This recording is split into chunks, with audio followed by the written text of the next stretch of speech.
Episode 2 of What If has debuted. What if T'Challa was Star-Lord? So let's talk about it.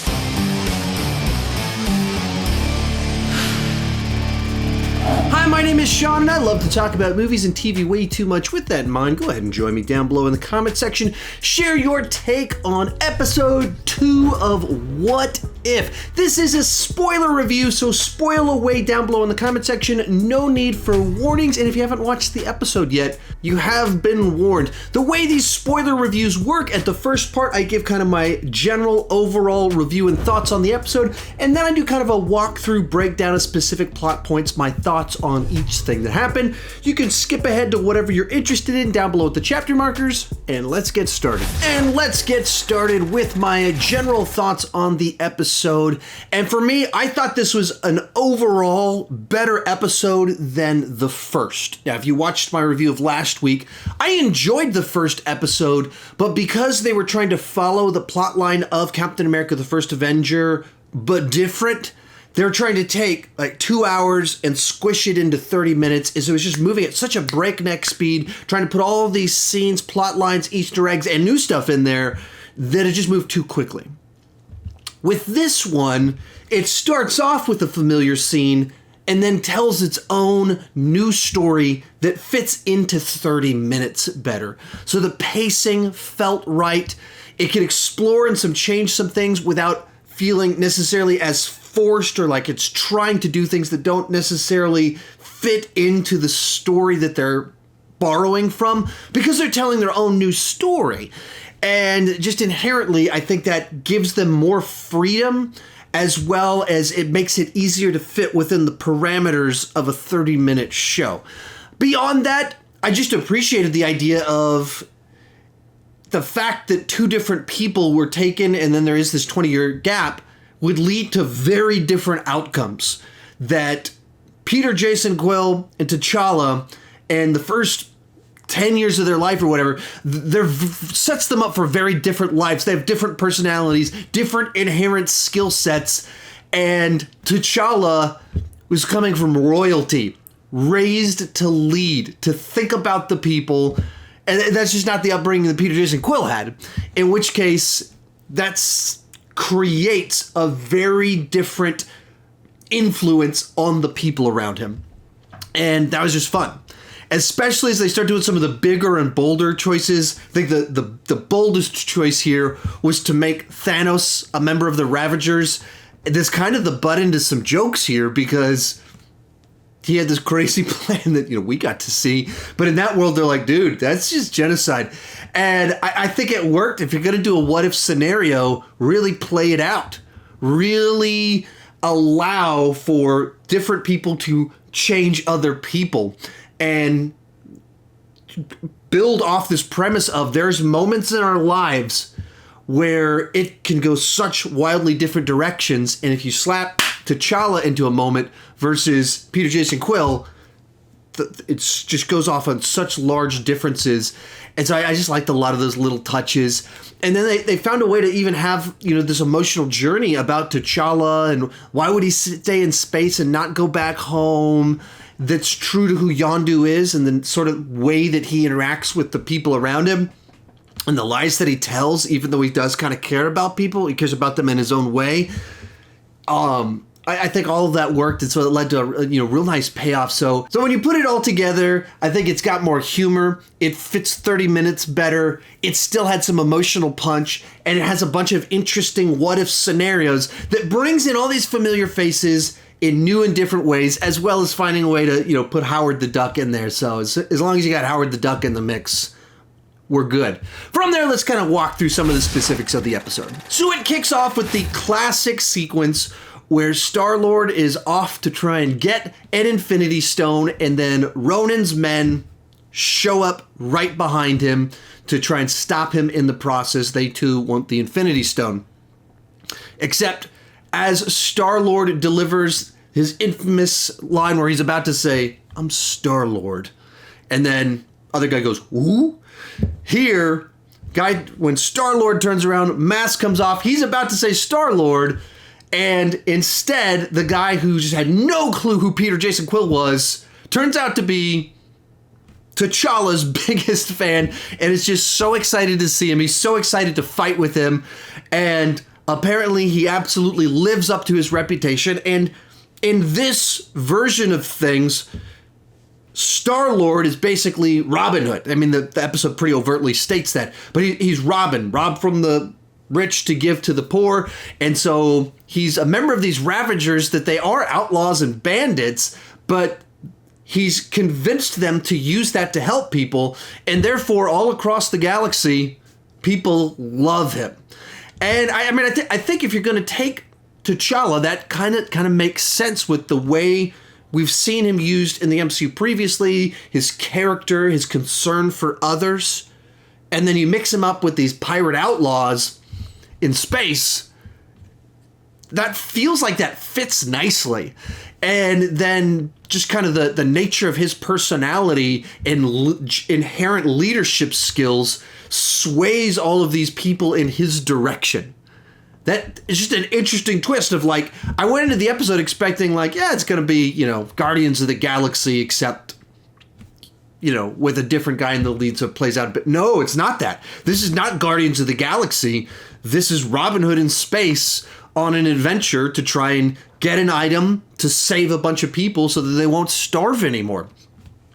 And that was a clever, interesting way to do things. So anyway, they have their big fight, and the guy is trying to get T'Challa to recruit him. He's like, hey, we don't have any openings, but, sure, let's spar a little bit. And so after their fight where Star-Lord destroys all of them, picks up the new recruit, he's like, yeah, I like this guy. Let's take him. Throws him on his shoulders, walks outside, and Yondu takes out all of the guys outside. And our little prologue ends, and then it kind of explains what the actual change in the what if was, which was way back decades ago. T'Challa wants to be this explorer, so he just steps outside of the shields of Wakanda. But Yondu sent his lackeys to try and pick up Peter Jason Quill for Ego. And they just went to the vibranium. They scanned it. They went, oh, wow, that spot right there has a bunch of something that's not from this planet. So whatever we pick up, that must be the person. And so it's even kind of built into it of like, why did they get the wrong person? How's there like a rationale to exactly what happened? And you think the shield around Wakanda hides it. And so then they sense the vibranium, but that doesn't mean that they see the city there where there's a whole lot, or a nation there, see a whole lot of people. They just see the guy that's right outside of all the... So they go and they pick up the human creature that was near the extraterrestrial sensor type stuff that doesn't belong on the Earth. And that happens to be... T'Challa was like, okay, that makes sense. That actually fits a little bit. If you had two dumb people sent on this mission and they followed a line of logic that brought them to the wrong solution. So Yondu ends up picking him up, and that's where our story diverges, and I thought that made sense. So then essentially our story picks up with the gang all at a bar, Zero telling stories with the new recruit guy who's much more jovial in this than he was in Guardians of the Galaxy. And the big reveal kind of pops up that Thanos is a member of the squad. Thanos is just one of the people there. And immediately they start setting up this joke about how everybody thinks that his scheme was genocide. But he's like, yeah, but it was efficient. It would have worked. And apparently T'Challa was able to talk with him and convince him maybe we could reallocate the universe's resources differently as a mechanism to end suffering and world hunger and things like that. And that's what they're doing. They're doing this Robin Hood mission of rob from the rich, give to the poor. And you think just the simple idea of Robin Hood is what won Thanos over and stopped him from, killing half of all life in the universe. So that's nice that a little folksy tale can have so much influence on Thanos. And then through all of this, we have a little cameo with Drax, and you get a bunch of classic Draxisms of the literal speech that was used, I think, a little bit better in Guardians 1 than in Guardians 2. But there's very literal statements of him misinterpreting everything that T'Challa says to him until Drax realizes, wait, you're Star-Lord. Like, you saved my family. Like, you come on, let's get a picture. And that whole backstory that we had about him is this destroyer out for revenge, trying to kill Ronan, trying to kill Thanos. And that's all gone. That's all removed from his backstory. His family's alive and back home because the timeline was changed, and Thanos isn't on his mission, and T'Challa swung in to save the day and stop the Kree from whatever they were trying to do. And so all that stuff was saved. So you have this just different version of Drax who's just as literal, just as ignorant about some things, but sees him as the hero that saved his family and wants to get a picture with him. It's just like a nice little touch of like how, once again, if that little domino was pushed over, switching one detail, how does it, all the pieces fall over and it gets to the piece of Drax? How is that just a little bit different? How does that play out slightly different while still having certain amounts of similarity in the past, but referenced differently and having such a different outcome because T'Challa was put there in place? Nebula shows up and offers them this mission, and it's a very different version of Nebula that's not nearly as bitter, but still holds resentment over Thanos and the things that he did in the past. And you have these little interactions where T'Challa's like, no, he's changed. Like, he's a really different guy, and give him a chance to be a proper father to you, setting up kind of an arc in it. This arc that's, in certain ways, the tension between Thanos, Nebula, and his bad parenting skills, that's been there. As long as Nebula's been around, that's been in the mix. But because each of them are in such wildly different places and on a different adventure, that character arc is going to play out so wildly differently. So Nebula shows up and she says basically, hey, there's these embers at the collector. We go get the embers. We can feed millions of people. This is a great resource that can reduce suffering in the world. Yondu's like, wait, collector? That's not going to happen. And you kind of, once again, the tipping over the dominoes, T'Challa shows up, and when it gets to this element of the collector, because Thanos stopped being mad titan underground guy, putting all these forces together on his Infinity Gauntlet mission, there's that power vacuum, and the collector has taken that spot as the crazy madman seeking power, but for wildly different purposes. So Yondu doesn't want to mess with the collector now. He's the guy that people don't want to mess with. And eventually T'Challa is able to convince him, like, let's do this. This is what we're all about. Like, we rob from the rich and the powerful to give to the powerless and the poor. He's the ultimate example of that, and this is the item that can really make a difference. So they set off on their mission. So we head off to Knowhere, where the collector is at. And all throughout this, there's all these little ways in which we see familiar characters in wildly different contexts. The big idea here being that now that the collector is the power-hungry person, the Black Order are now his guard. They're the ones protecting him. So you just get that old switcheroo of the people that are working for Thanos are working for Collector. So Thanos is now against the people that were guarding him in the timeline that we're familiar with. So they go in, and they've got all these little pieces of their plan of the different people sneaking in. A big piece of this is that we have to have a diversion created outside so some people could sneak past some guards and stuff like that. And so fight breaks out where Thanos is a little bit sensitive when people keep referring to his plan as genocide and make fun of him for that. And so little fight breaks out outside where he's not pulling his punches a little bit. And therefore Black Order comes outside. They immediately recognize it's Ravagers, and so then send a signal like, hey, there's a diversion. Something's up. You need to shut this down. But in the midst of all of this stuff taking place also, T'Challa's wandering around, and he comes across a Wakandan ship. And as established earlier in the episode, the reason he stated that he didn't go back to Earth, because you need to have a reason, like, clearly T'Challa loves his family, loves Wakanda, and the idea that he would go off into space and be kidnapped, but then win over his captors and become, he's not necessarily their leader, but he is. He's might not be positionally the captain of the ship, but he is the leader. He's the person with the most influence, clearly. then he wouldn't go back. It would be out of character. That doesn't fit with him. So you have to have a reason in here as to why did he stay out in space, even though he has so much influence now and the ability to go back home.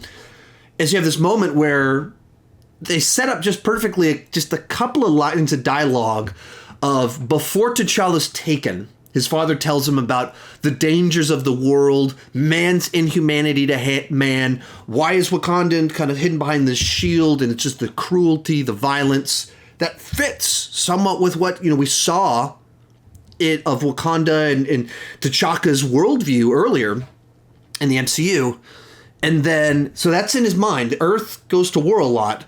And then the lie that Yondu tells him affirms what his earthly father told him, which is the world is full of violence. Yondu says the war came to Wakanda and it was destroyed. There was just nothing there. It was gone. Their home was destroyed. There's nothing to be seen. And the way it was phrased when we heard it earlier made it seem as if he went and he saw this. And then it's later clarified that Yondu just told this to him. It was a lie, which fits in character with Yondu. So all these little pieces of how it's different fit in line with what we know about these characters, and even the T'Challa that he would believe a fatherly figure feels like that would make sense. So he finds this Wakandan ship and goes on board it, and then there's a message from his father, and you think this is the first time he's seen old dad. And old dad's still looking for him with the gray hair, looking much more like we know him from Captain America Civil War than what he looked like in all the stuff from when he took off in the past. And he realized that my father's not dead. He's looking for me. And in fact, he has a message for me. And he's never going to stop looking for me. You have this moment of like the whole worldview that he's held, what he's believed. Like the reason he hasn't seen it is it's all a lie. It's all a lie. And comes forward in this moment, turns around, and turns out Nebula has double-crossed them. So they all end up in a cell, and T'Challa confronts Yondu about the lies, and classic Yondu's like, we're just the same, me and you, we're explorers, and I was helping you explore, you belong here up in the stars. And there's a certain truth to that, and there's a certain, that's not your decision to make. There's something very wrong with what you're talking about here. And so they have some strong words for one another, because suddenly T'Challa's having to process all of this, and he actually says to all of them, like, you're not my family. Which about as strong of words that he could say to that group of people in that particular moment. This will lead us to our final segment, where Nebula returns to rescue them this time. All along, Nebula and T'Challa had a plan that involved double, triple crosses, because the Collector's too clever, too dangerous, that they need a multi-layer plan to be successful. And so getting captured was all part of the plan, which is a little bit interesting of a turn on a familiar plot trope, because in superhero movies over the last 15 years, it's all part of the plan is normally what they do with the villains, where the villains have this, they get captured and the heroes feel safe for just a little bit. And it was used in The Dark Knight, it's used in The Avengers, and a whole bunch more movies. And it's the flip of that, where the heroes, it's all part of the plan and gets captured to infiltrate the base. So this leads to a scenario where you have Yondu and T'Challa battling the Collector in his collection room, while everyone else is trying to escape with the Embers. And along the way, they're helped by the Collector's like slave girl.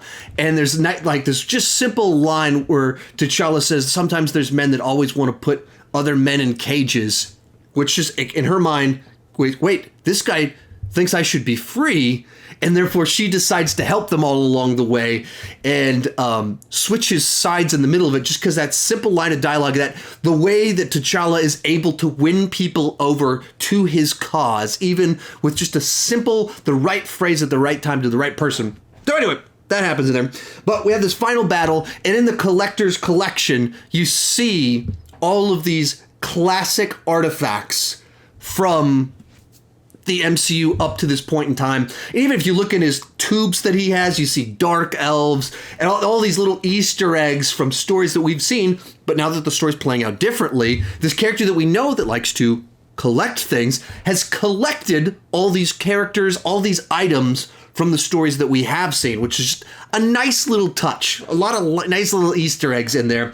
And they have their little battle going on. Well, meanwhile, on the outside, while everyone else is trying to escape, Thanos decides he'll be the one to stop the Black Order from getting them. So he stays behind to battle them so everyone else can escape. So there's just this nice little turn of things to where Thanos is this heroic character sacrificing himself to battle the people that we know as his guards from obviously Infinity War and Endgame. So he goes back to have a battle with them, and Nebula's like, no, you'll die if you do this. You can't do this. He's like, just go. And he starts fighting with them. Back to fight with the Collector. Yondu and T'Challa come up with this plan to use some of their old schemes that they've used in their old fights to outthink him and outmaneuver him. And T'Challa's like, you're the one that gets hit because you're the one that lied to me. And, nice little way to have a fun joke and a consequence for a very big and very bad lie. And they end up trapping Collector in a tube and hand the remote over to the slave girl that knows exactly how to use this in the worst possible manner, and then take off out of there for the Collector to get brutally killed as all of these horrible beings and powerful beings that the Collector has locked in tubes for very long periods of time are released to tear him to pieces.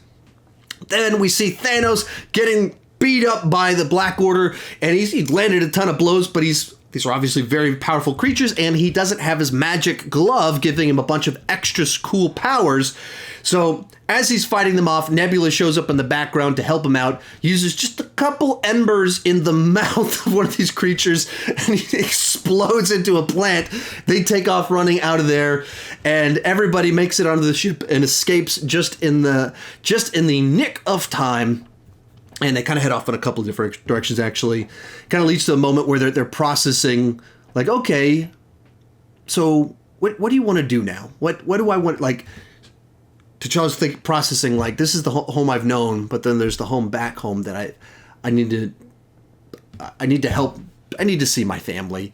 And Yondu says, anywhere you go, you belong. Like, you're that person. Everybody likes you. Everyone respects you. And it closes out with them going back to Wakanda. And I love these types of finales of the lost child finally returns. And the point of reference always brings to my mind is actually the end of Tangled. And the sequence kind of plays in certain ways similar to the end of Tangled, where he returns. And it's just this joyful moment to the parents that they see their son. And he's grown up to be this galactic hero that's saving all these people. And there's it has all these nice little moments at the end that pay off really well, where T'Chaka is like, so how exactly did my son end up in your care? But T'Challa, being this gracious person, is like, I was lost and he found me. Feels about right. You get Thanos explaining his plan, and like, I think that's just genocide. and just like, especially in light of the fact that the final snap happened at Wakanda after the Battle of Wakanda, having him being like, yeah, but it's efficient. It's just an amazing juxtaposition of context for things like that. And then the episode closes out of like, okay, but this all started because Ego was trying to get Peter Jason Quill. And so then we see him all grown up, mopping the floor at a fast food place, a little diner, and Ego shows up, teasing that plot line is still out there. And just a real nice way to like bring it all back together and to have a cliffhanger of like, are we going to get to see that? Like Ego's plan in this alternate universe? That could be very interesting, because then you have two Star-Lords, T'Challa Star-Lord and Celestial Ego Star-Lord. How's that going to work? I don't know. So in closing, I just thought that this episode worked better. It fit because they told a classic animated show 30-minute plot line. And it was a little bit longer than most, because most TV shows are 23 minutes when you add the commercial breaks and everything like that. So it fit the run length because you get the extra prologue, a couple extra minutes to set it up, and then tell a story that fits the format. So I really dug it. I think this is a better example. I've seen next week's episode already, and it's another one that I think uses the format a little bit better. So I think, but all three of them use it differently. And I think that's what I'm very excited to see how everyone responds to these. Let me know what you thought down below in the comment section. Thank you so much for watching, and keep talking movies and TV too much.